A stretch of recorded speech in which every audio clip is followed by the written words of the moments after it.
Ever made a journal that came out more like a cardboard ramp than a book? Yeah. In this Waste Not Wednesday, I'm tackling Exhibit A, the Flip Flap Flop, a sunflower-themed tarot junk journal that I meant to gift months ago, but never did because, well, look at it. Stick around for a satisfying flip-flap fix, some ephemera rescue, and a second chance at a journal that finally lies flat-ish.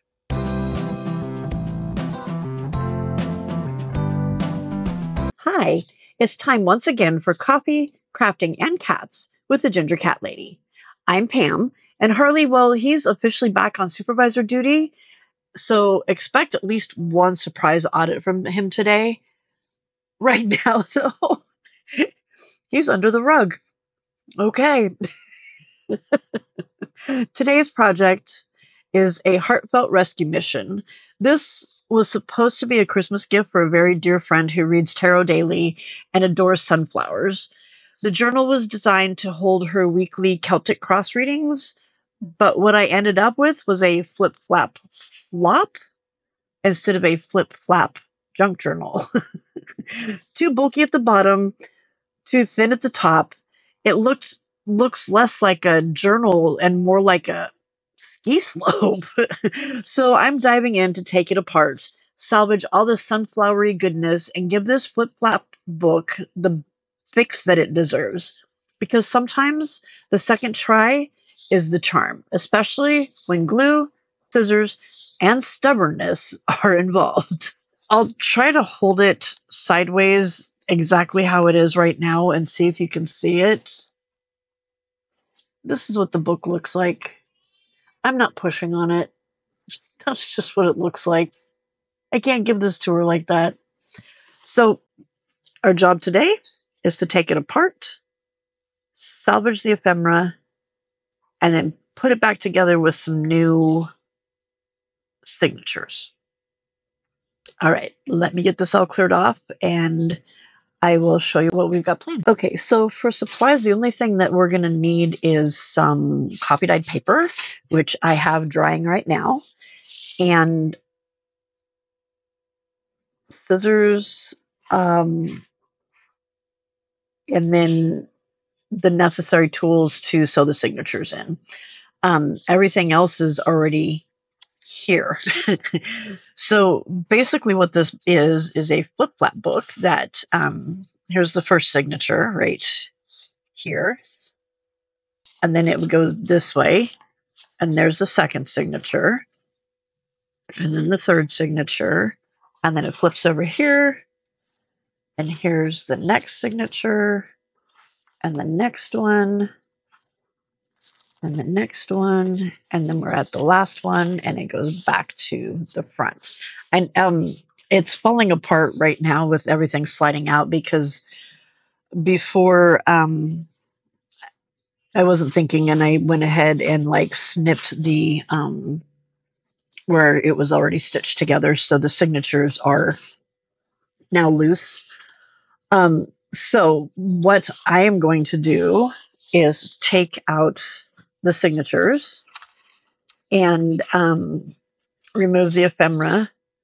I made journaling cards that have on one journaling card is the Celtic Cross layout for tarot card readings.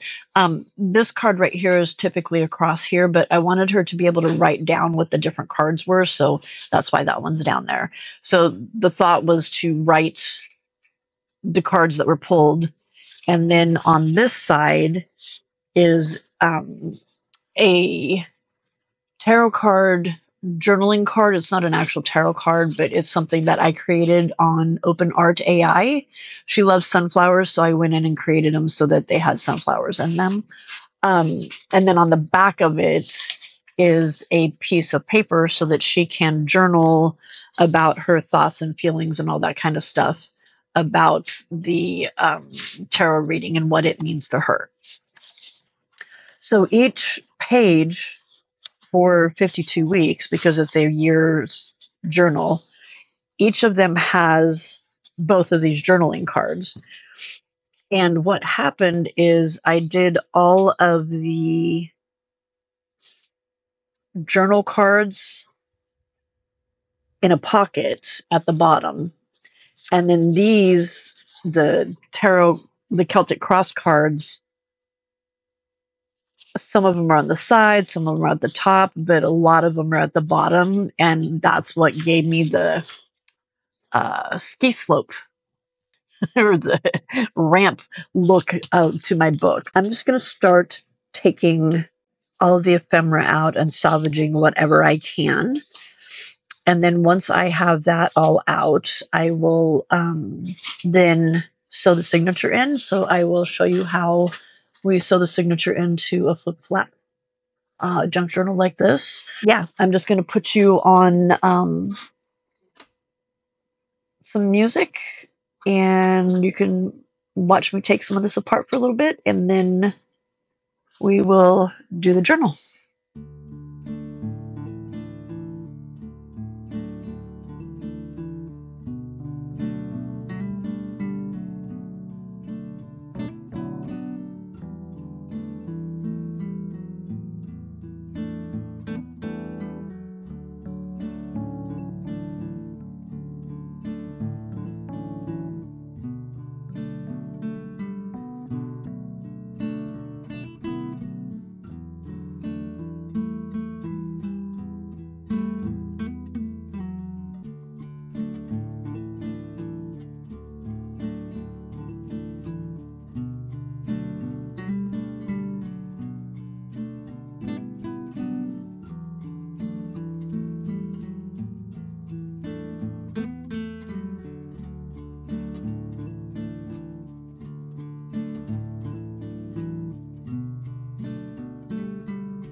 Our first signature is completely done. I will do the rest of them off camera so you don't have to sit here and be bored with it. And when I'm done, I will come back and show you what we got. All right, all of the signatures have been removed, and this is what is left. This first stack are the old signatures.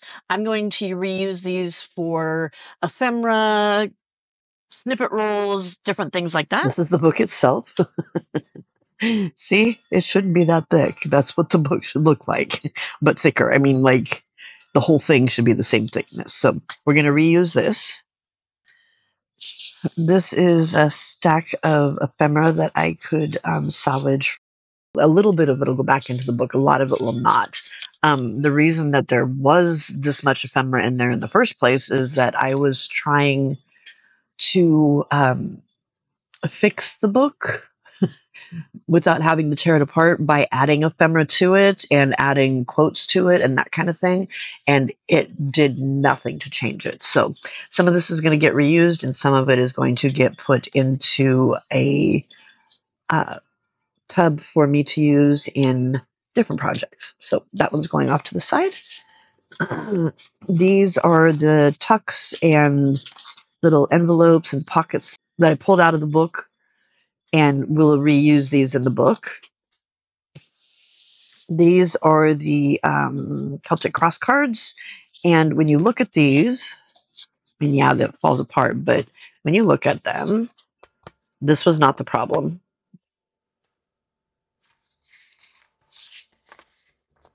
This was not the problem. All right, so I'm going to clean all this stuff up, and then we will come back and we will work on putting the signatures back into the bare bones structure that we have been left with. See you in a bit. These are the papers I'll be using to create the new signatures, and they've all been copy dyed for that nice vintage feel. First up, I have some grid paper. I'll be folding these in half hot dog style to create narrow pages that layer well. Next is some regular copy paper, also folded hot dog style. It's a simple staple, but great for writing space. Then I've got these kindergarten handwriting sheets. Since they're smaller, they'll add some nice variety in size and visual interest when folded in half. I'm also using some composition notebook paper. These pages are a little wider, so instead of trimming them down, I'm folding the edges inward to create built-in pockets on either side of the folio. All I have to do is glue them at the top and the bottom, and I've got the perfect pocket. And finally, I've got a few pieces of small ledger paper. I trimmed a narrow strip off the edge, then folded both sides toward the center fold, so when it's opened up, I'll have 3 full-page panels plus front and back pages. I will finish these off camera and be right back. All of the pages are now folded and ready to go. I worked out the layout off camera, and according to my trusty Post-it note plan, oh, hi Harley, bye Harley, each signature needs 4.5 folios. Because the original journal, it had some pockets built into the inside back covers of a few of those signatures. So I'm going to pull 4 folios for the first signature, and I like to alternate between taller pages and shorter ones to keep things a little more visually interesting. Some of these still need a little edge trimming, but that's okay. We can do that later. First, I'm going to tear this piece of paper in half to create the half folio.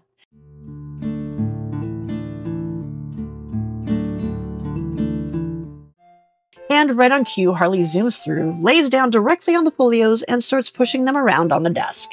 Craft audit in progress.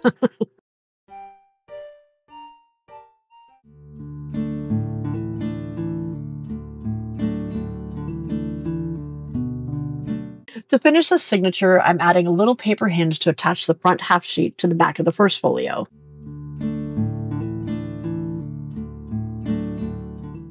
And that's it. Signature 1 is done. For the next one, I know I need another 4.5 folios. I start pulling 3.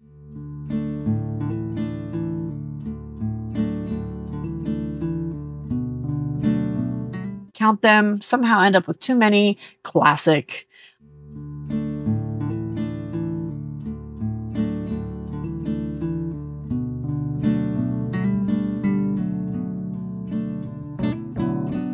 I double check my notes. Yep, still says 4.5.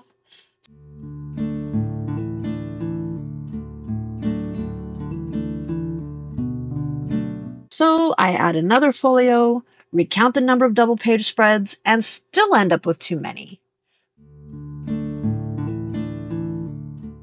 Finally, I realize the ledger paper counts as 3 spreads, not just 1, so I only need to pull 3 folios and a half sheet for this one.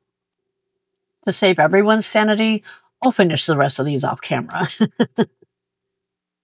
All the signatures are now organized, and of course, the moment I sit down to work, my supervisor reappears. Apologies for the camera wobble. Harley's currently trying to climb my camera rig like it's a tree. I'm using a ruler to tear down the edges of some of the wider folios.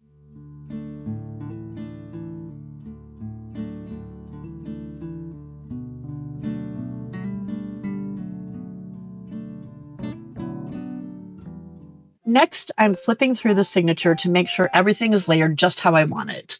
I like to stagger the smaller pages, some near the top, some in the middle, and some lower down, just for a little visual rhythm. All right, time to add that hinge to the half folio, which is now turned into a tug-of-war match with Harley.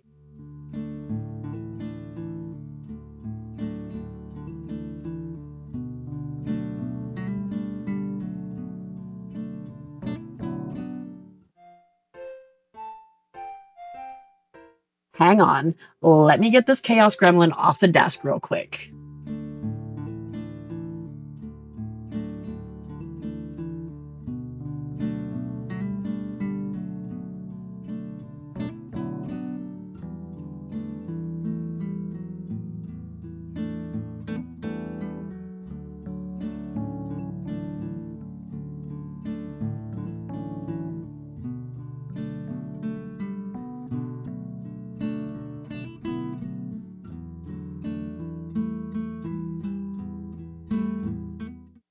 And he's back, this time with his favorite toy and a firm belief that the crop table is his new kingdom.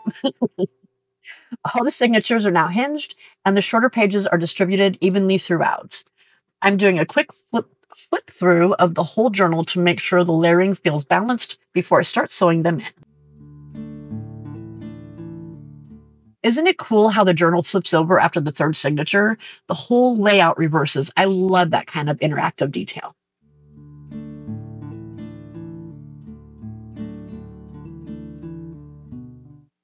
Now, I just need to grab my awl and some thread so we can start sewing. I'll be right back. Okay, thread and awl are ready, and so is Harley. The journal already has holes punched into the spines or ditches between the folds. Now I just need to figure out how to punch matching holes in the signatures.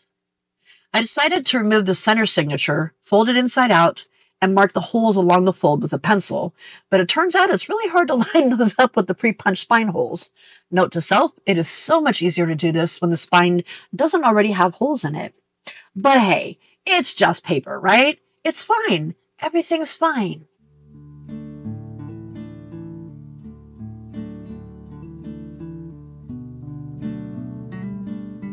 To keep the signature from shifting, I'm using small binder clips to hold it in place inside the journal while I punch through with the awl.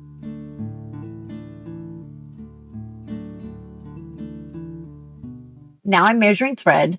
I usually go with about 2.5 times the height of the journal. Start by pushing the needle down through the center hole, then up through the top hole, down through the bottom hole,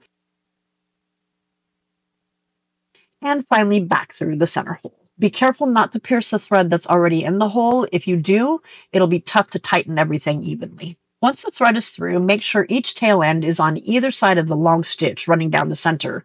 Then tie a square knot to hold everything in place. And just like that, the first signature is sewn into the journal.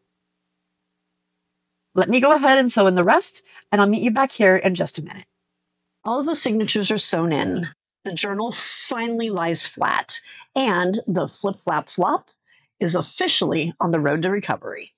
I'll be back on Friday to finish things up by adding in the journaling cards, sunflower ephemera, and a few final touches to pull it all together, including some of the pages I may have already started decorating.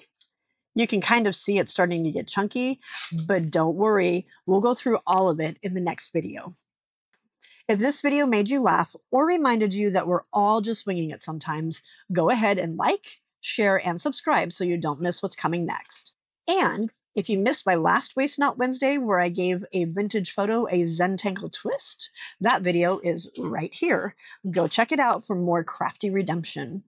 And as always, may your scraps be endless and your glue never dry. See you in the next one. Bye.